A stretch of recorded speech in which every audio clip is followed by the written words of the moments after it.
Good afternoon and welcome to History at High Noon, presented by the Sioux City Public Museum. And I'd like to thank Matt Anderson for those kind remarks at the very start. He is absolutely right. I've been using the museum services for over 20 years now to do research on local information, and Matt was pretty much a youngster when I first started coming here, and I've enjoyed their help ever since. And you have to realize all of these presentations happen because of the work of the people at the museum doing so much background research to make it available to all of us. We stand on the shoulders of giants, and I want to thank Tom Munson, who also he, he was just coming around as a 14-year-old kid, I think, when I first started coming to the museum, and of course now he's the top dog here on these items, and of course his new assistant, and I don't know everybody's titles, but Haley. It's always a pleasure to work with all of you. So all of you, we're here today to talk about steel rails and mighty tales at Sioux City in the 20th century and how important railroads were to Sioux City in making all this happen. So with that, I usually start out by asking what it is you're hoping to hear, but I'm hoping that, we can tell that you're here to hear about the Sioux City's experience with railroads, and we're seeing pictures of the different places that, of course, the trains showed up at. Now, of course, those are the passenger stations. The biggest issue for Sioux City, though, was it was a freight destination, and to really understand that, we got to step back a little further. So, I always like to ask framing questions. We're going to start with these. What are Sioux City's rail connections? What do I mean by that? How important are railroads in the city's development? And what happens after the railroads declined?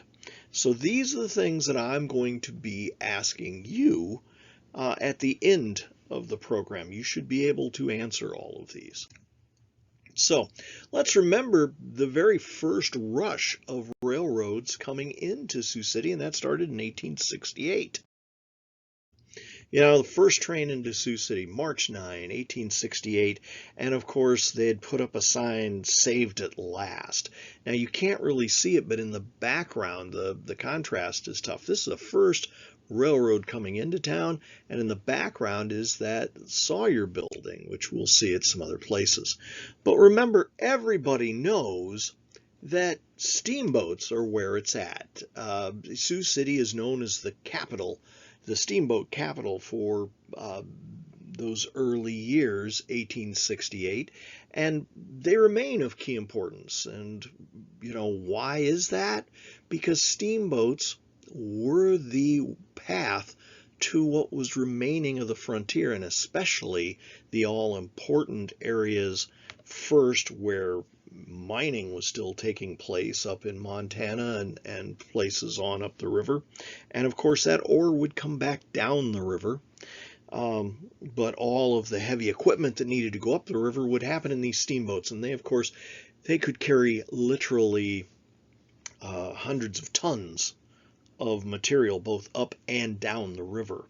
But of course the river was only available certain times out of the year, in the spring, and then in the late fall, during the heat of summer, it would dry up so much that it was very difficult to pass. And of course in winter, there was no passage at all. But steamboats, of course, also would carry people, and we see that in all of the ads in the newspaper. Here's why that was so important. When the railroad reached Sioux City, suddenly all of the steamboat companies moved their home office from St. Louis all the way up the river to Sioux City. And what that meant was very much like we experienced when Gateway was here in Sioux City, and then in North Sioux City, you get all the ancillary businesses as well. The railroad combined with the steamboat would power that, we call it the rails to river connection, and that builds Sioux City. Overnight, Sioux City seems almost triples in size. And that's because you started having major facilities. This is an example of a dry dock. Now that the home offices are there, all the extra businesses come with it. You've got Northwest Transportation, you've got Yankton Packet, and the Kuntz Line all immediately moved to Sioux City. So let's see here.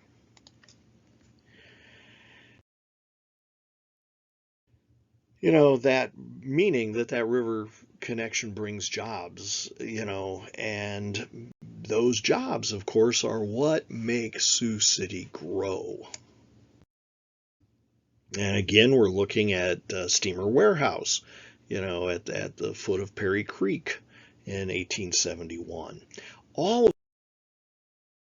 these same things, really, what are those warehouses carrying? They're things that came out of railroad cars that got dumped into those warehouses, or vice versa. If it's coming downriver, maybe it gets stored at the warehouse before it gets on the tracks to head out of town. So, these are big things. And I'm just showing you some of these pictures to remind you Sioux City does have that rich history.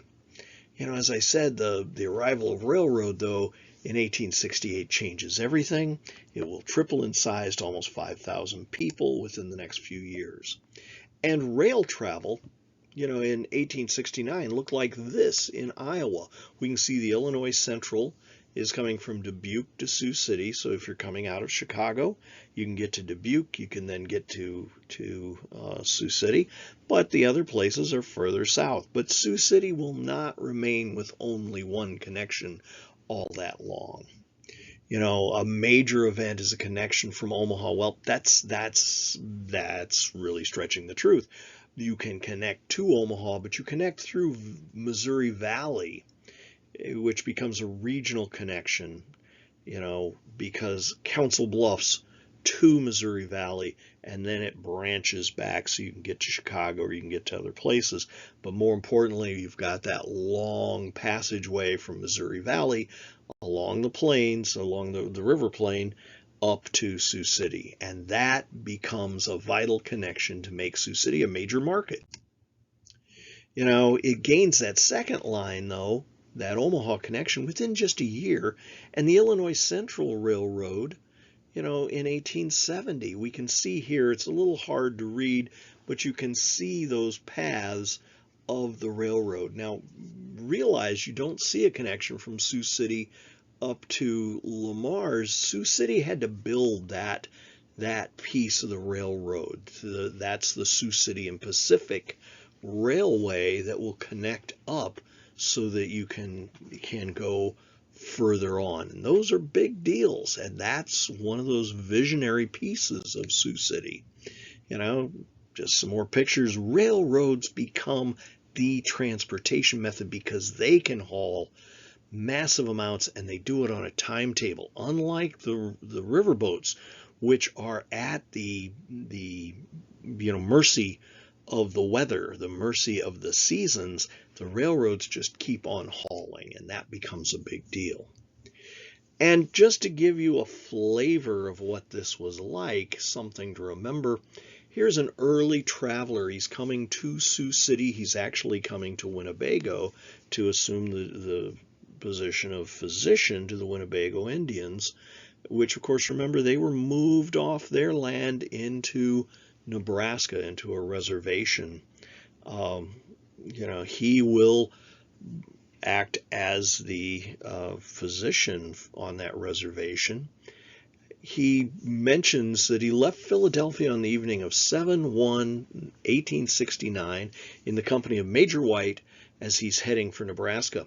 Paxton would take breakfast the next morning in Pittsburgh, so just a day, and he's already left Philadelphia and made it to Pittsburgh. He's going to leave Chicago on the night of the 3rd. This is, a fantastic leap. But of course, prior to that last connection from Missouri Valley up to Sioux City, it could take you a week or more to get from Des Moines to Sioux City by coach. Now, of course, he's just in time to pick up that Missouri connection coming up to Sioux City. Now, trains offer speed, they offer comfort comparatively. You read what people have to say about the terrible, terrible trips in coaches. Oh my gosh. And of course, we have the words of Mark Twain talking about how painfully slow steamboats could be, with his joke about, I don't know why the pilot on the riverboat didn't just climb up on land and walk across it with the riverboat. He spent so much time sparring off all the sandbars. Well, of course, that wasn't necessarily the pilot's fault. If the river is low, you've got those sandbars to contend with, and that's the way it's going to work. But notice in this picture, we see not only room, comfort, people, able to stand up, move around, but we also see they've got a stove for warmth, something that those stagecoaches definitely did not have. Now, here again is a note from the doctor. We didn't leave town until nearly 6 p.m. And by town, he means he's leaving Council Bluffs, trying to get back to Sioux City. Didn't leave town until nearly 6 p.m. as the train had to wait for the Union Pacific Road to be free, and remained up all night at Missouri Valley Junction. So even though the railroads are here, it's not easy. It's not always easy to get where you're trying to go. But he does mention, as he's heading for Sioux City, this road is directly across an open prairie. And you saw in that previous picture there were women traveling on that train. Not so in these early days for Sioux City. Now we miss the smiling faces of our eastern ladies. There's not a female in the train heading for Sioux City. Sioux City is on the edge of the frontier, folks, at this time. Now, one lady who would travel by herself on the train, this time a year or so later in 1871, she came by rail, and the first thing she wrote in her notes were she saw dirt streets with 1- and 2-story buildings. And this is actually a picture. That's that Sawyer building in the background. So you've gotten off the train now, and this is what you're seeing as you step foot in about 1870, 1871 in Sioux City. This is the view at 2nd and Pearl. And with those dirt streets and 2-story buildings, this is the picture that goes with that. She also sees the Palace Billiard Hall, which, of course, the lady in question is part of the temperance movement, as well as someone looking for women to move forward. Her first sight was that billiard hall with the sign, which would say, the promise of a cold draft of genuine Dubuque lager after a long, hot ride. That's the Palace Billiard Hall. Now, if she were to go to the top of the Sawyer building, this is the view of Sioux City that she would have seen. She's looking up Pearl Street here from the top of the Sawyer building. Now, visitors and railroads, when you have these connections, that means hotels become important too. And especially in this case, Sioux City being on the edge of the frontier, you want a quality hotel. Now, you see here the St. Elmo Hotel, which is located on Douglas between 5th and 6th. Excuse me, our doctor would stay here anytime he was coming to Sioux City. She would stay at the Northwestern Hotel on Front Street. And look, free bus to and from the trains and the steamboats. Now, of course, by bus, they really mean, a wagon, but, and of course, the woman in question I'm talking about is Susan B. Anthony, who visited Sioux City in 1871 to speak. Now, at that same time, major developments are happening in Sioux City. These connections, these railroads, make all the difference in the world. James Bogue, a local grocery wholesaler who we've heard a lot about over the years, he also has a government pork contract. But As a wholesaler, he was used to butchering hogs, and he will create the first larger hog processing business in 1871. Now, his initial sales are all to go upriver to the forts, but his real target, his real market is Chicago, and for that, he needs to send things by rail. And there has to be some additional things created to make that possible. But his sales are so good and his business with the government is good, he will build a second building at 5th and Water Street. It's 3 stories tall, and he employs 30 men, processes 100 hogs a day. All of this because of that rail connection. This is that first example of how vital the railroads become. Sioux City becomes an exporter of goods. It's not just the items passing through the city now, but also things that the city is creating are being pushed out.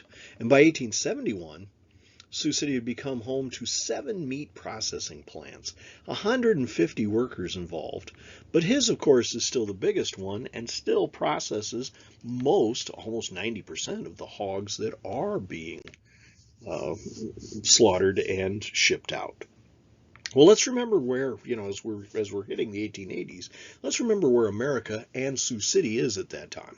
June 1st, 1880, the national population has reached 50 million, and Sioux City is now over 20,000. So just in that 12 years since they got the railroad, I said they'd tripled to 5,000 in that first year, in the first 2 to 3 years. Now they have doubled and doubled again to hit 20,000 in just a decade. Now, in 1880, James Garfield is elected president by a whopping 7,000 votes. I mean, we never have close elections these days, right?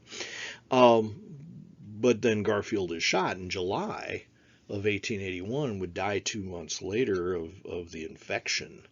And of course, he was shot by somebody who was unhappy about the civil service and essentially the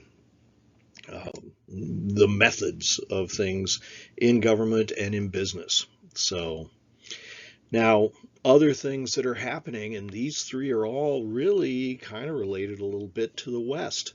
July 20th, Sioux Chief Sitting Bull will surrender, and he's sent to Fort Randall, which of course is now South Dakota and not all that far from here. October 1881, the gunfight at the OK Corral in Tombstone. We're all familiar with that still. It plays up in the lore and history of our western region. And by April 3 of 1882, Jesse James is shot to death, and that's just down the river at St. Joseph, one of the stops for the riverboats, right? Well, by 1880, the success that Bogue is having, creates yet a larger plant. He will buy 205 acres down at Steuben and Dace on the Floyd River. Of course, remember, you got to have these little streams to haul off all the offal, all of the remnants. And rail lines will bring in the pork and soon beef to outfit this unit. And you've noticed in many of the pictures, you see that important rail connection to get things in and out of these buildings. This is huge, and of course it's down in the area that we would know as the stockyards, so a pretty big deal, right? But let's go back, keeping with our timeline. January 2nd, 1882, Standard Oil Company. What we're seeing is businesses now are much bigger. 1883, the Brooklyn Bridge is open. Transportation matters. And also in 1883, 5 standard time zones are established across the U.S. We didn't have time zones before that. Why are they established? Well, you can gather correctly now that you have railroads interconnecting, because you have all these different lines, just as we see Sioux City already has 3 and is soon to grow to more than that. you've got to coordinate the use of the tracks and the times, and people need to know when in order for these to move efficiently. And thus, standard time zones have to be established and the times have to be observed.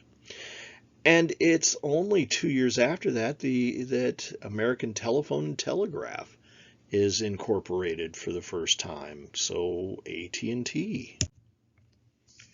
But at the same time, we see the coming of the Union stockyards. That's what they were originally called. It's the stockyards come into being in Sioux City. That's 1884. And by the way, at the same time in Iowa, Carrie Chapman Catt becomes the first female high school principal. Remember, at this point, this is an amazing thing to have happen. Women can go to school now. They can go to advanced school. Before they really couldn't. But they can go to advanced school, but only to be teachers. But this woman, of course, breaks the mold. She becomes one of the first that's allowed to move up to be in charge. Now, of course, mostly she's in charge of other women who are teachers, but still, it's groundbreaking, and it's important to notice that groundbreaking event happens in Iowa.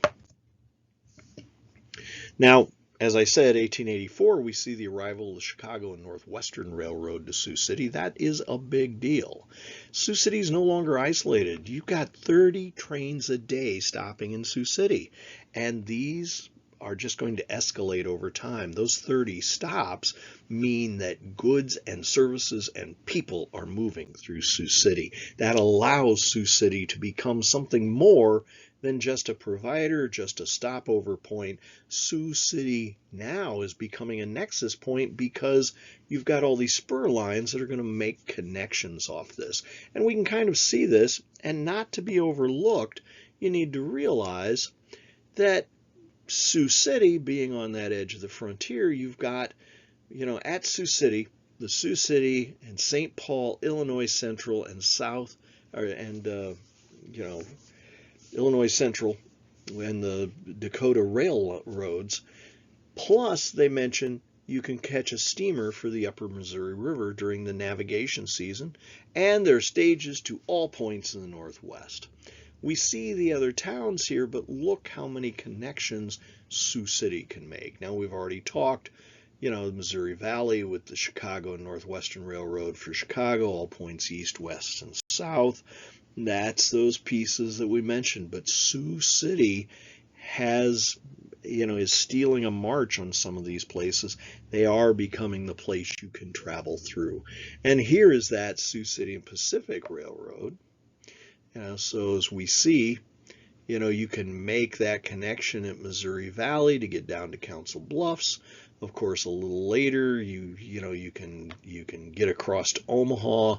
But notice here, you also see the connection across at Blair for the Sioux City and Pacific. So kind of a big deal.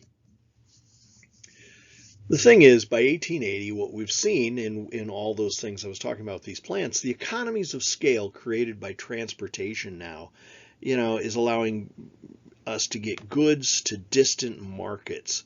And that's creating a tremendous amount of wealth for owners who build big enough businesses to take advantage of those economies of scale.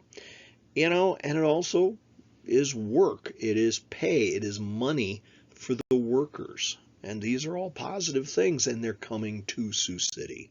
And of course, these 40 years, that 1880 to 1920, those are big years for Sioux City. Now notice it's also about retail. Here's the Davidson bankrupt store, So with all of this, Sioux City is becoming a key for wholesale. And that's important. It works because it works with transportation. Now, remember, I said that those businesses are important and those big businesses are important, but being big businesses mean big businesses have sway over the workers.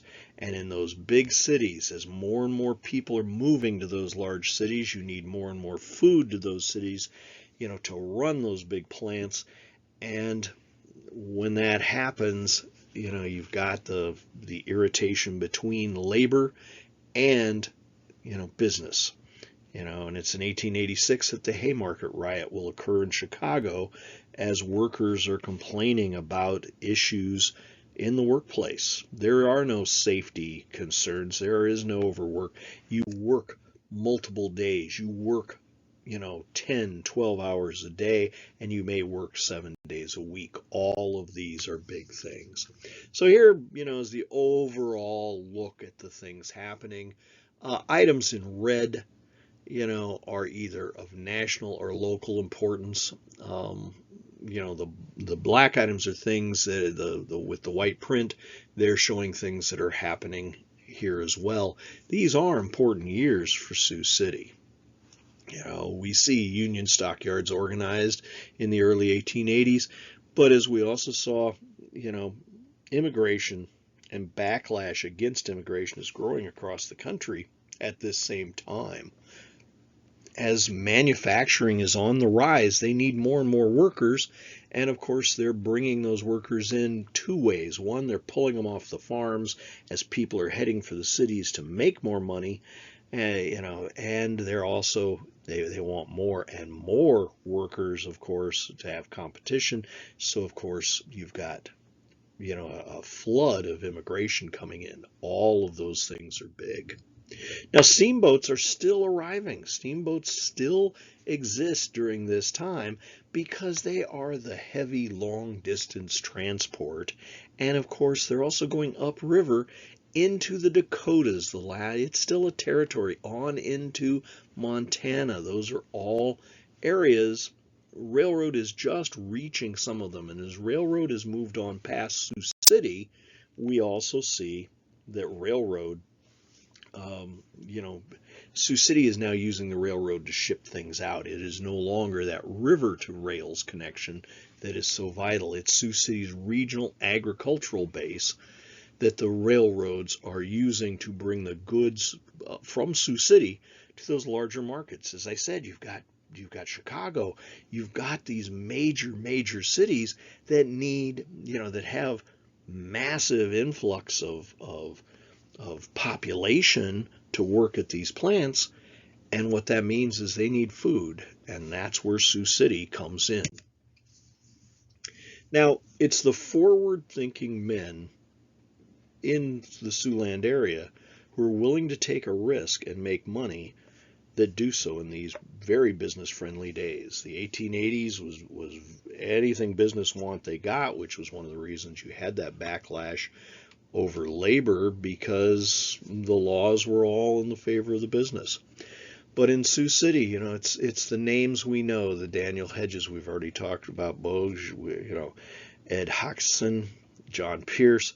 These are the people who sign the papers to create the stockyards, and that's not the only thing that they will create, but it's the first. And with the stockyards, again, it's much like what we saw happen with those steamboats.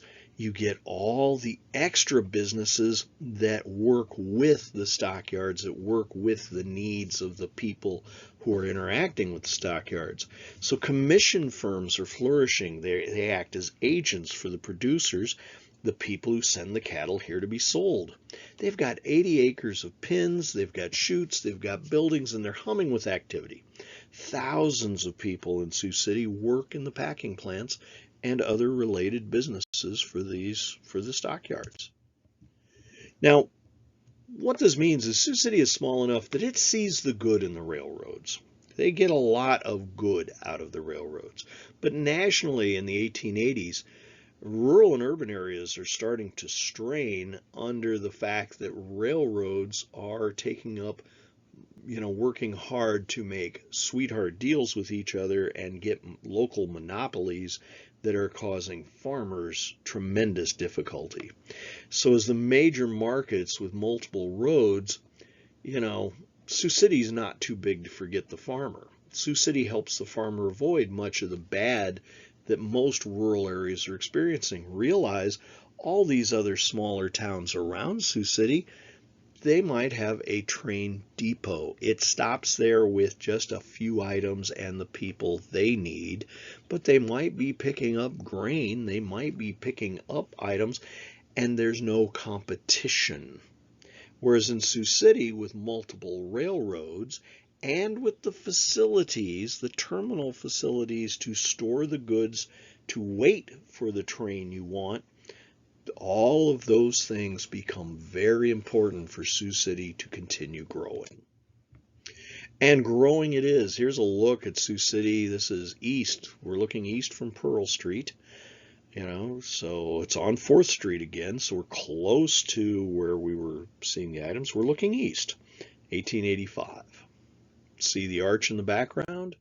Well, now we're at the arch looking west toward Pierce in 1885. So this is what Sioux City was looking like. Now, not all of it looked this way. There are places, and they were appropriately named, like near the river where you've got the boats still coming in, but of course the boats are not the driving factor anymore, and they get called Hell's Half Acres. Sioux City is that frontier town on the verge of becoming a community. You can see the steamboat back there, and you can see the shacks and everything else. We're at the base of Prospect Hill right here. And it's not a good area. Sioux City is starting to experience in its areas a lot of the difficulties, such as shootings. You've got a lot of gambling halls. You've got a lot of bars.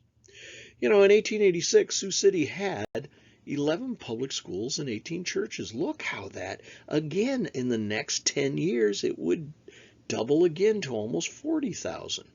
But with 11 public schools, 18 churches, they also had 75 saloons, 2 breweries, and several licensed gambling houses. And of course, remember, Iowa is a dry state. Meaning dry, what's that mean? Means that supposedly no liquor. Yeah.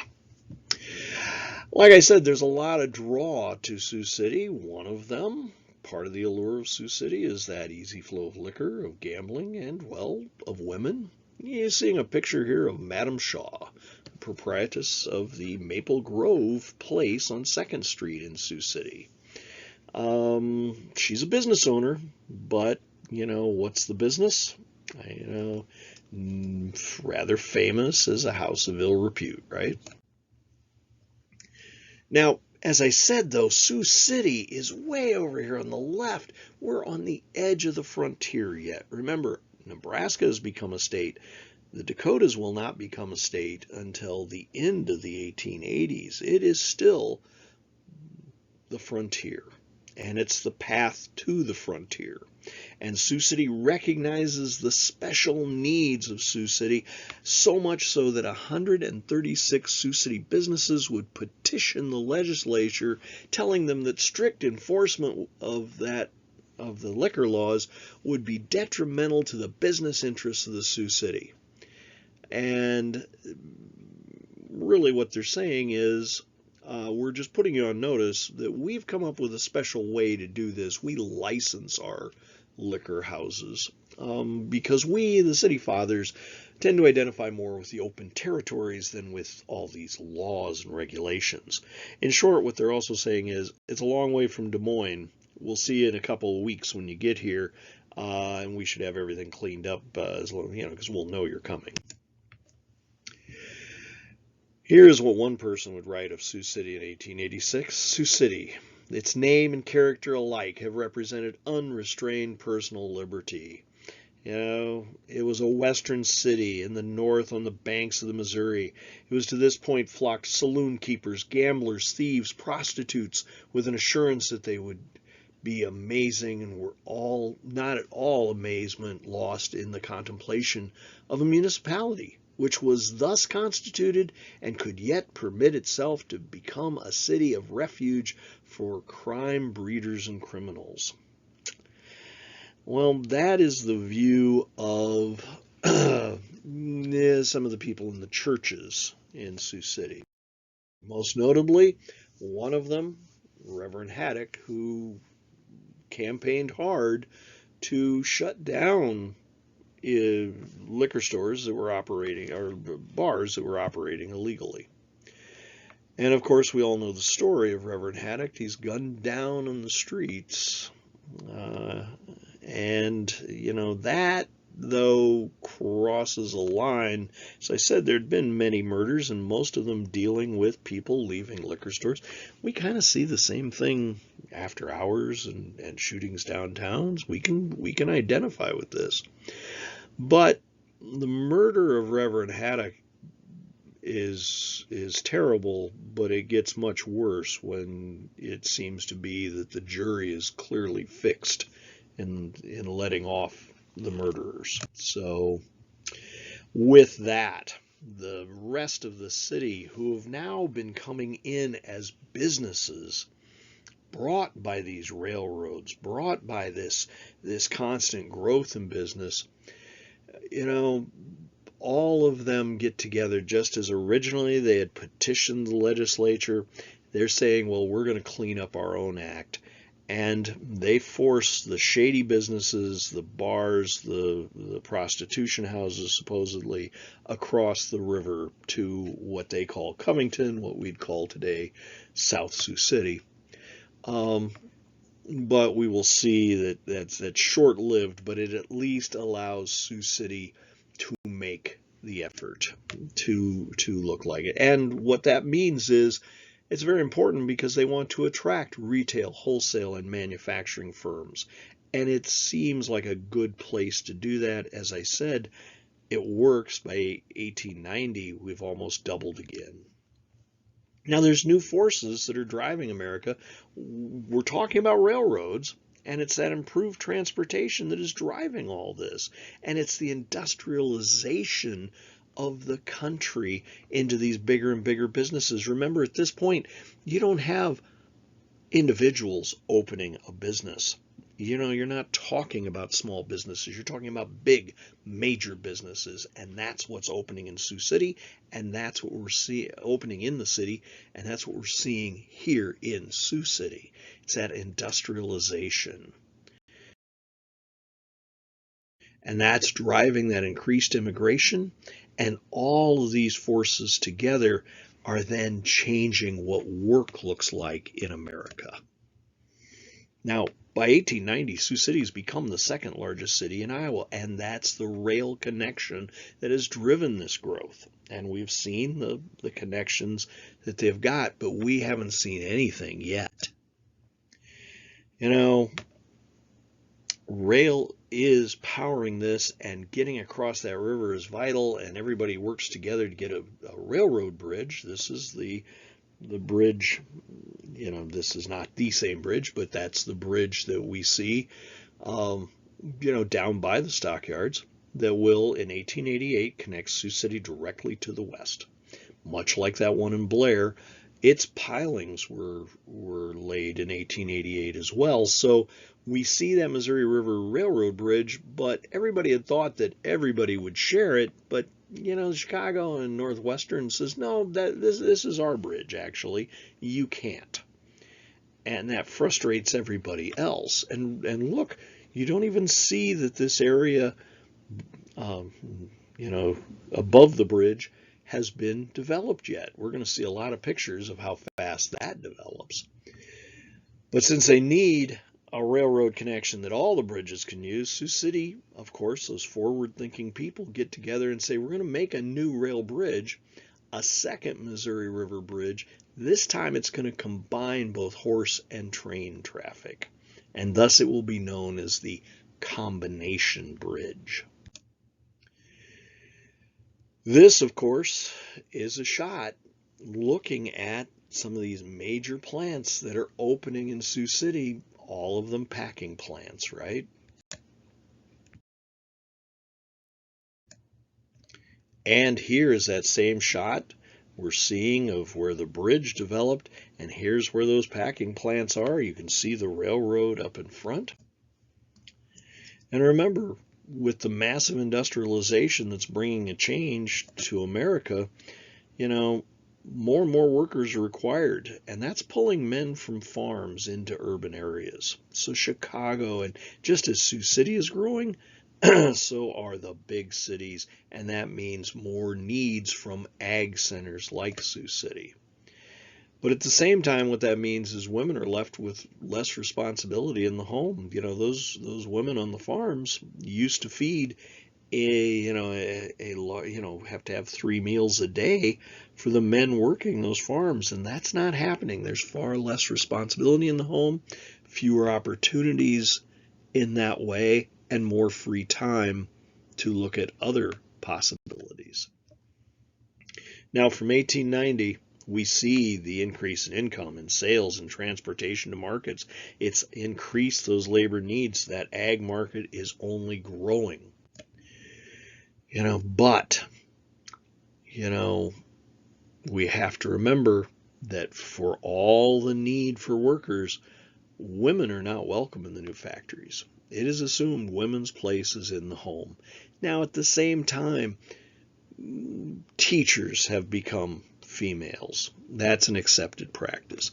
Nurses are now coming into the fore as a profession for women.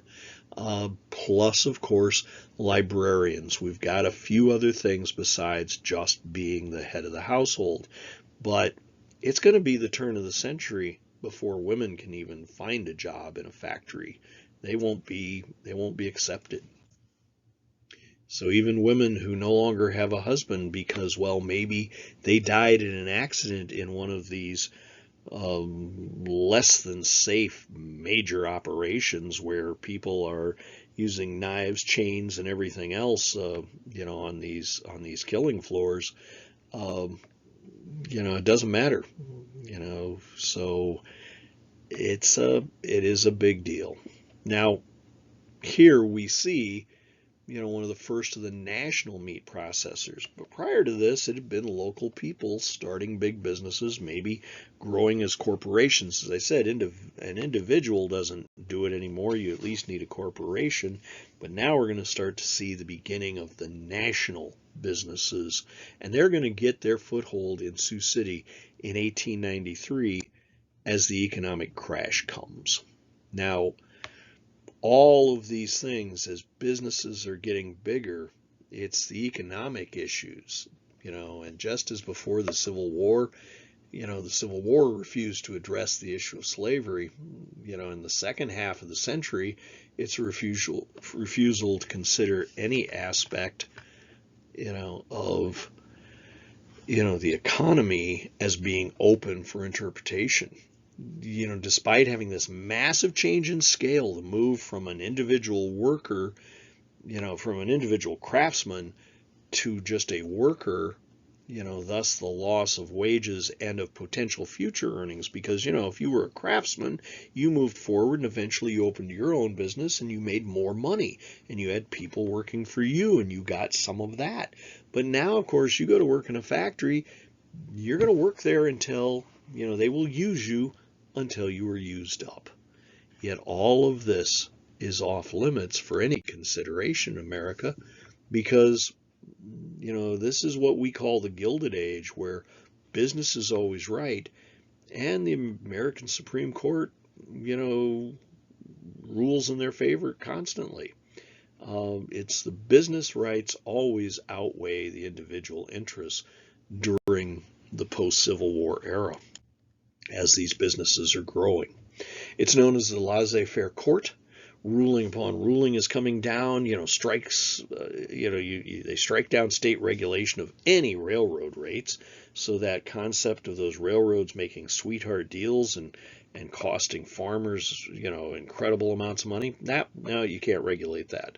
That's outside the ability of the government to do. They overrule the idea of the Sherman Antitrust Act. Well, that's outside the ability of government to do.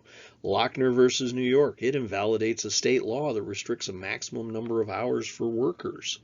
Again, they're saying, no, whatever business does is right. And the real issue behind that is the laws have allowed business to create excessive money, and that excessive money has been used, to work with legislatures, to lobby legislatures, and that means no laws would address any of the core problems between capital versus labor. And the reason I'm bringing this up, what's it mean for Sioux City? We all know that Sioux City will become some of that firing line spot because of the labor issues, in all of these places growing up in Sioux City now, and the fact that they are national businesses, not local. So remember, this means at this time, with no government rules, you've got 7-day work weeks, you've got job injuries, you've got deaths. These are not unusual. These were not something that just happened once in a while. They were constant. And of course, you have the issues with sanitation. Why did Bogue have to move from where he was downtown with that second plant over to Dace and Steuben? Well, because of course they're throwing all of the unused part of the slaughter into the creek to be washed down to the river, and of course wolves were coming in at night. Nobody wanted to see that, but there's no laws against it. But he just, those are the kinds of things that without regulation, that's what can happen. And my point to all that was, you've got excess capital, increased work hours, you've got declining income, and thus this is an era when income disparity was greater than any time in U.S. history. Now, it takes a while for that to get to Sioux City, but it is on its way. The growth of business power, trusts, leads to the counterpoint, trade unions, but any strike was considered lawless, and you were endangering the business, i.e. somebody's property, and thus government, and thus the police force was always on the side of the business, not the strikers. But Sioux City, still growing rapidly. While you have massive numbers of people, and we saw this in the aftermath of the Haymarket, issues in Chicago, you've got a mix of rural, and ag center people in Sioux City. It's not as difficult here.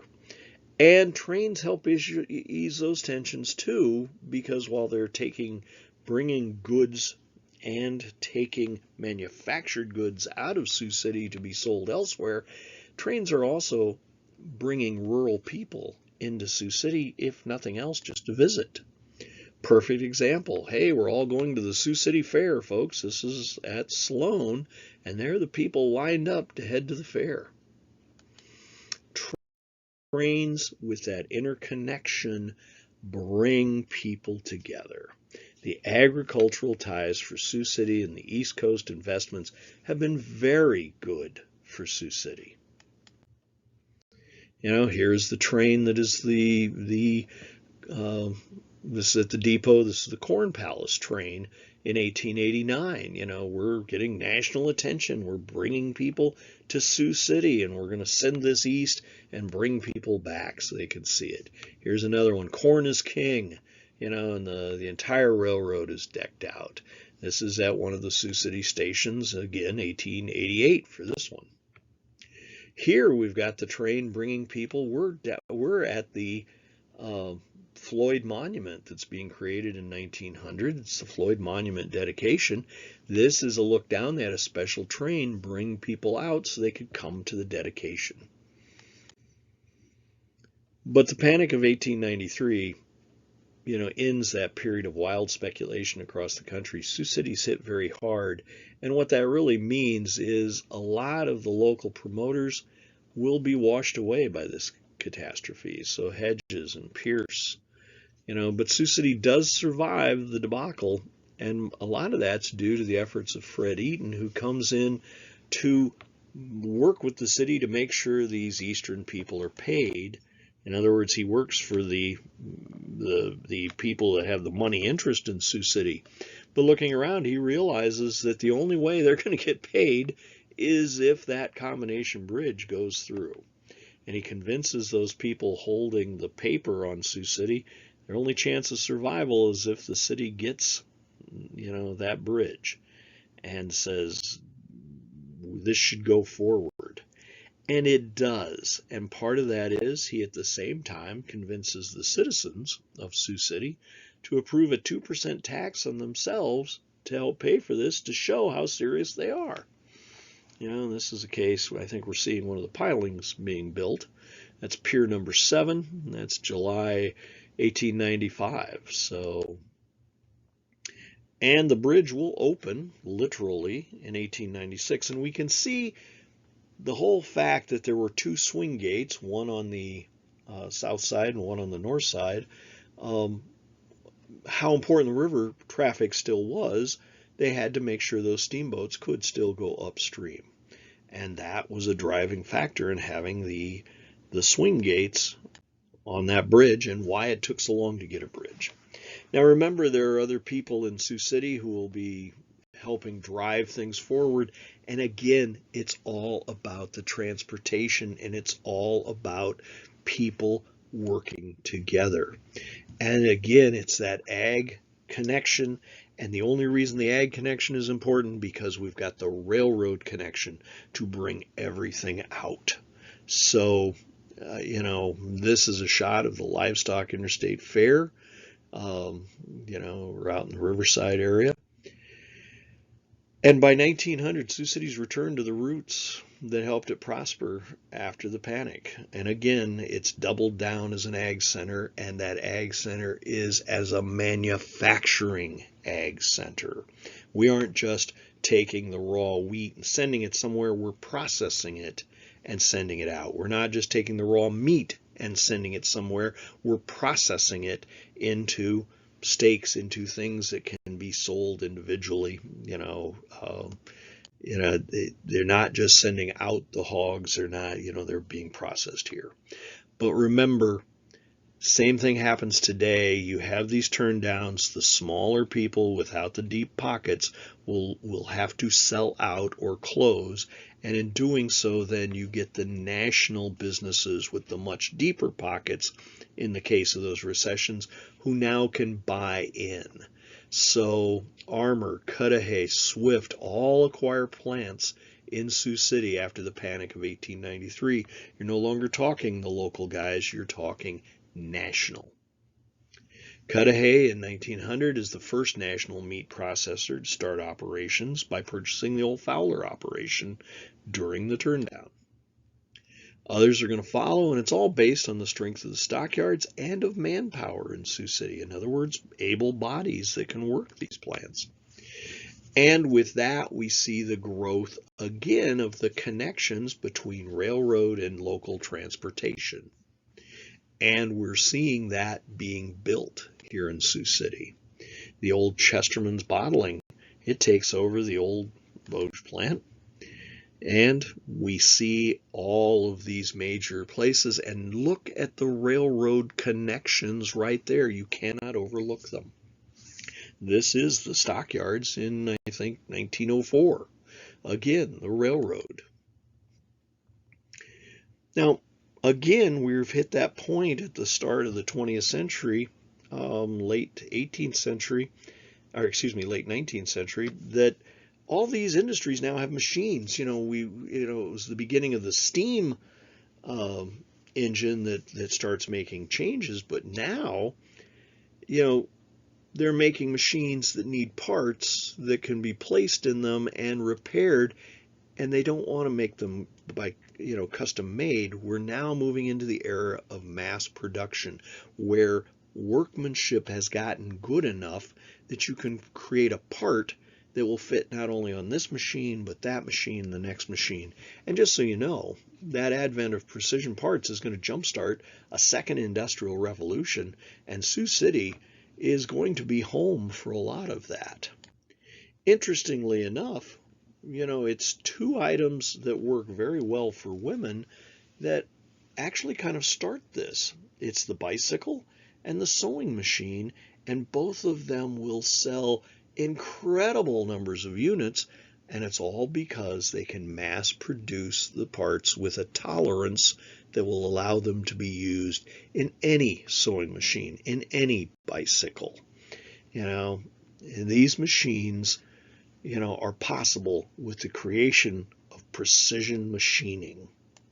It's that second industrial revolution. Now, the sewing machine will also create a new potential of work for women.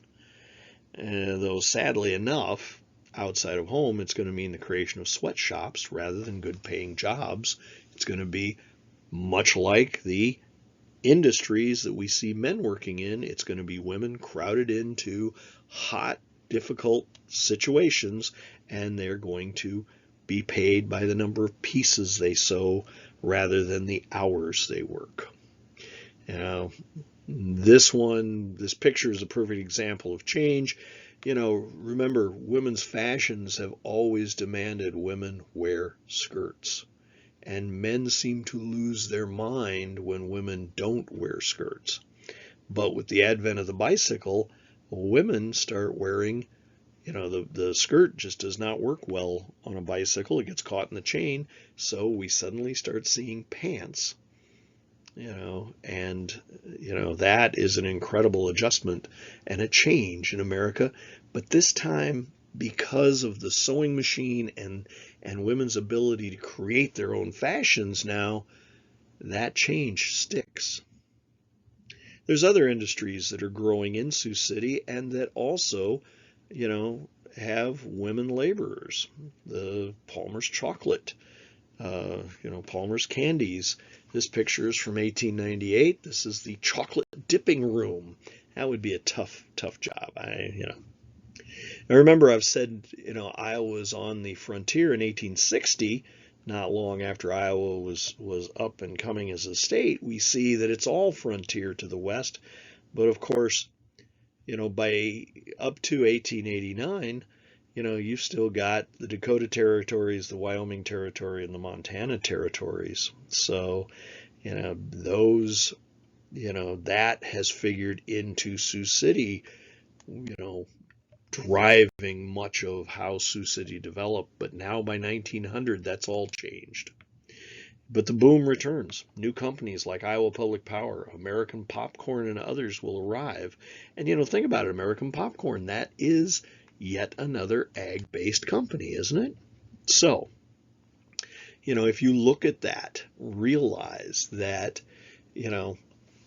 all these industries are growing in Sioux City, and much like the bigger cities, they get the extra industries that, you're a wholesaler, you're a retailer, you need to have paper to write on, and you need printed paper with forms and everything else. The printing industry, comes to Sioux City, and it becomes very important in the early part of the century with steam-driven printers, and Sioux City's no exception. This is, a picture there. And of course, the massive warehouses that were on the edge of the railroad area, support all of these trains bringing goods and taking goods away. You need that space. So here's the Knapp and Spencer and the Igo warehouses. I always thought of them as, huge giants standing shoulder to shoulder right there on the edge of downtown, because of course the railroad area was right there next to it. Here's a shot in 1901. Remember, the largest retail business in Sioux City and in Iowa was Davidson Brothers, and here we see them. By 1902, though, those railroads are realizing, we've got to support transportation, and here is the new Sioux City Northwest, Chicago Northwest Railroad. It's at Second and Nebraska, and it's used by both Chicago and Northwest and the Illinois Central. That previous one was a postcard, I think. This is a better picture of it, as you can see. Still a steam engine back there, but that's going to change soon. This is 1902. They originally had the tower, and much like everything else in Sioux City that has a tower, they will find there's problems with building a tower on an old river plain. They cannot support the massive amount of weight. It will shrink. It will sink at a faster rate than the rest of the building. So they bite the bullet and will take that down, I think, by 1919. Might be earlier. Here is actually a look at that building we just saw. Here's the front of it. There's the tower up here to the top left. And we see the covered platforms and walkways, taking care of the 1, 2, 3, 4, 5, 6 engines that can pull up along there. We see the baggage and express office, as well, because they have to have that. This is kind of fuzzy, but this is a layout inside the building. The stairs up the tower over here.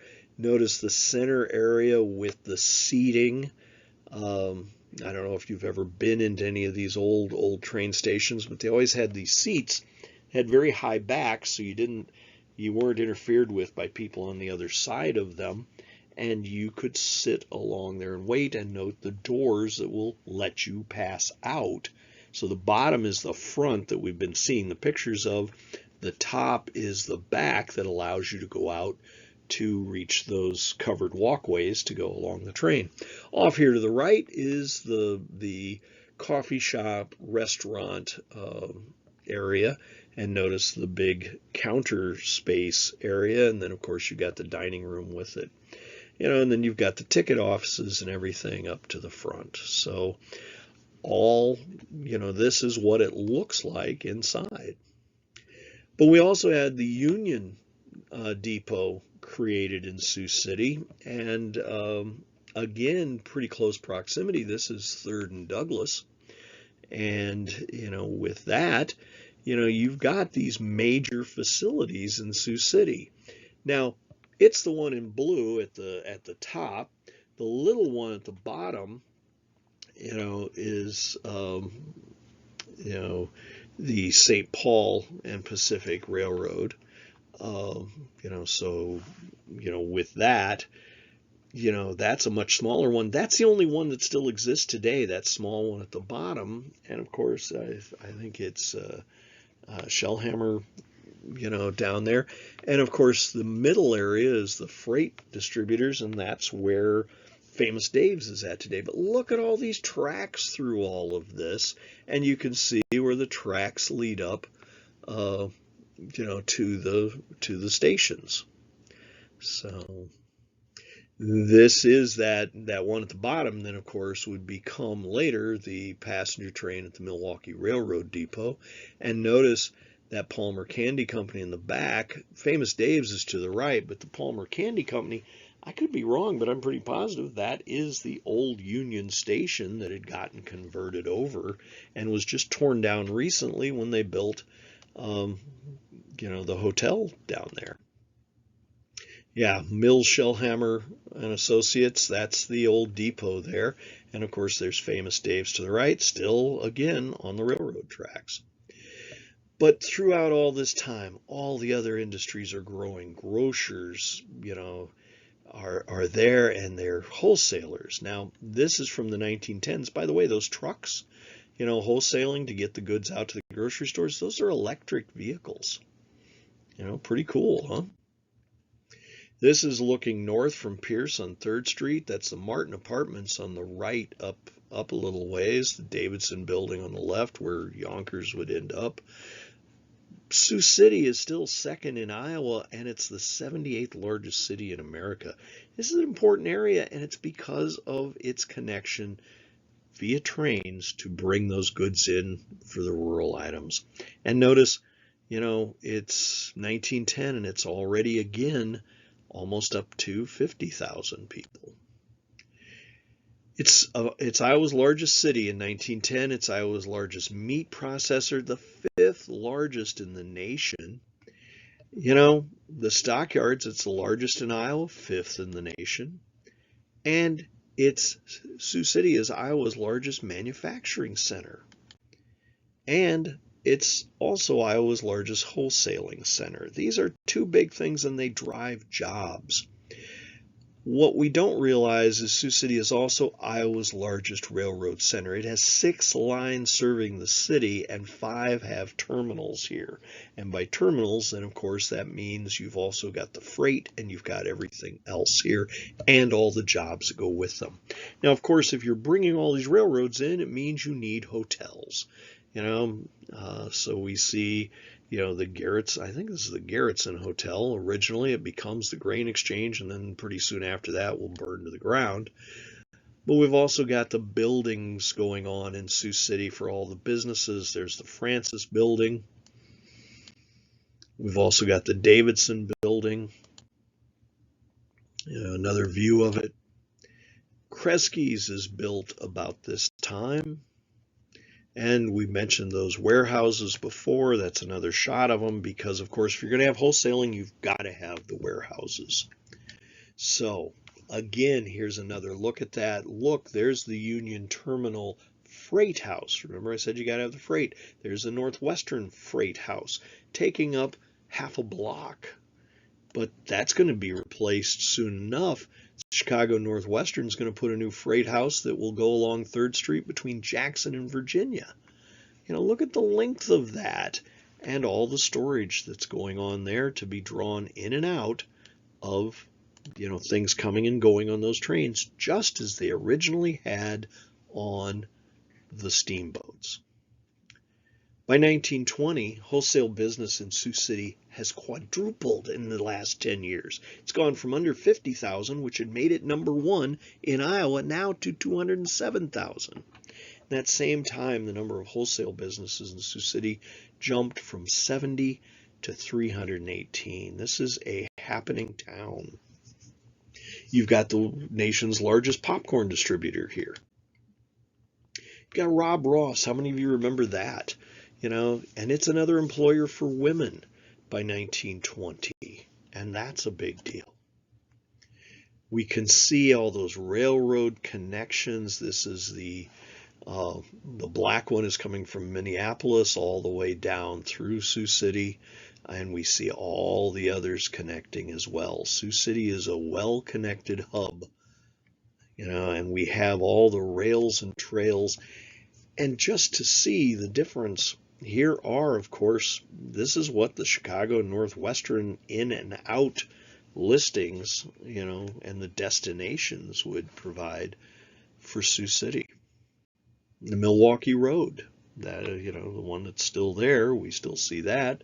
It has fewer, but there's still a lot of areas coming and going for Sioux City. But, the end is coming. It's going to make it on through to 1850, but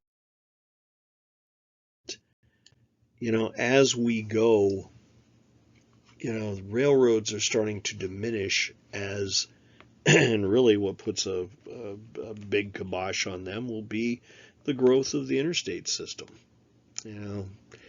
But here's something I want you thinking about. We have all those hotels that I talked about.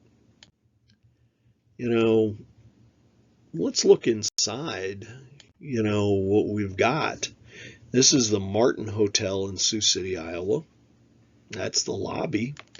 Again, the Martin Hotel.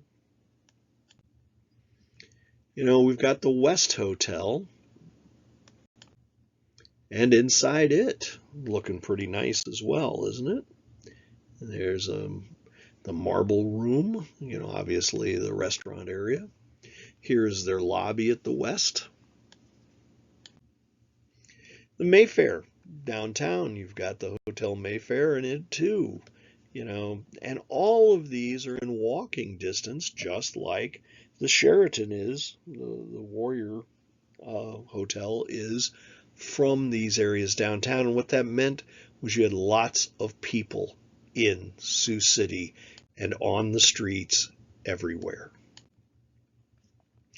There's a picture of that combination bridge. I'm thinking the artist might have taken a little bit of leeway and put water where there's a lot of sand. But remember, this is actually the north end. You may not recall, but it had swing gates on both ends before they took the one out to build out and build the interstate on the north side of it. Of course, another building that had come along in Sioux City was the courthouse. But it's at this point, that one of the major flips in America takes place. That urban versus rural suddenly changes for the first time. Rural Americans, there are fewer rural Americans than there are people living in the cities. And why does that matter? Rural Americans are overwhelmingly, second or third generation. They are generally white Protestants, and they, especially in the 1920s, would find the modern sexualized multi-ethnic culture of the cities really offensive to them. But it's at that same moment that suddenly there are more people living in cities than there are in the rural areas. All of those years of the big businesses drawing men off the farm, and the growth of industrialization, of tractors, of threshing machines and things like that, that would change that all around. And you would have groups, that would travel from, south to north or north to south to, do the threshing of these major farms that have now come along, with that. But remember, Sioux City by 1920, I told you what it was like in 1910. It's still the second largest city, and it's 71,000. It's in the top 100 of the cities. It's the largest meat processor still. It's now sixth in the nation. It's still largest in Iowa for the stockyards, sixth in the nation. And it's still Iowa's largest manufacturing center and Iowa's largest wholesaling center, and still remains the largest railroad center, just as we had spoken before. Here's what I want you to think about, though. It's Iowa's largest grain milling center. Remember what I said? We don't just send the wheat, we actually send the processed flour. It's got Iowa's largest dairy center. It's got Iowa's largest retail center, home to the largest department store, that Davidson's. And it's also home to the nation's largest creamery. It's got the largest popcorn distributor and the poultry processing company. These are all big things, and they're possible because of railroads. But I need you to think about something. As railroads start to go away, as cars become more prominent and railroads become less important, Sioux City starts to become less important too. It remains the second largest town in Iowa through 1950, but by October of 59, that beautiful railroad station for Chicago and Northwestern, here we see it without the tower, it will close in 1959, and it'll be demolished by the end of 1961. I don't know how many of you still remember this. It was right there. We're looking at second in Nebraska. Union Station changed over. You had Rehans, you had Palmer in there, and you had warehousing happen in there. And as I said, it was only recently, the last 15 years or so, torn down. Here's what I want you to think about. Steamboats continued even after the railroads came along, and they would continue to thrive for another 50 years. And Sioux City continued to thrive with it. This is one of the last steamboats heading out of Sioux City, the last one to call Sioux City its own port. But when railroads, especially when the passenger trains left downtown, so did business. And, when the trains left Sioux City, you no longer had the massive amounts of people downtown. You no longer had this as the wholesaling center. All of these, as transportation gets spread wider and further, suddenly the wholesale center issues all start to slip away. And of course, so does the manufacturing. Now, Sioux City remains very, very prominent in manufacturing. And of course, that's one of the problems, because by 1980, 1970, all the passenger trains are gone. And by 1980, we've seen that, so are the idea of manufacturing being a job. We've sold Zenith overseas. These companies that are American companies have gotten Congress to change the laws, much like they did in the 1880s, to change the laws to benefit them, that without really a concern as to what it does to the people who work for them. And Sioux City remains a manufacturing center, but remember, more and more of it's industrialized, fewer and fewer jobs. So, While it is the end, I want you to realize Sioux City still has freight lines, even though we don't have passenger lines. And even today, Sioux City has 3 freight line connections, and that still makes it larger than you'd find in anything short of a major city like a Chicago, a Philadelphia, a Pittsburgh, a Kansas City. These, 3 freight lines, that's pretty big because Sioux City is still a manufacturing center. It's just that manufacturing today no longer pays the way it used to. So we still have railroads in Iowa, and we still have the value and the use of them, but the ancillary businesses, those businesses that bring all the extra things with it, those have moved farther and further away as cars allow, the items to be built, the warehouses to be built further and further away. And they don't rely just on railroads. So, remember those 3 things I asked you to consider? What are Sioux City's rail connections? We had 6 of them, and that put us far and away ahead of everybody else in the state and made us a big deal in the state. How important were the railroads to Sioux City's development? We saw it triple, then double, almost on a decade by decade basis, and it drove Sioux City to be a vital and important area for Iowa up through 1980 or so, as businesses started moving offshoring all of the work. And what happened after those railroads declined? All the extra jobs and extra businesses went with them. We became a service area, and Sioux City did not make that switch to service.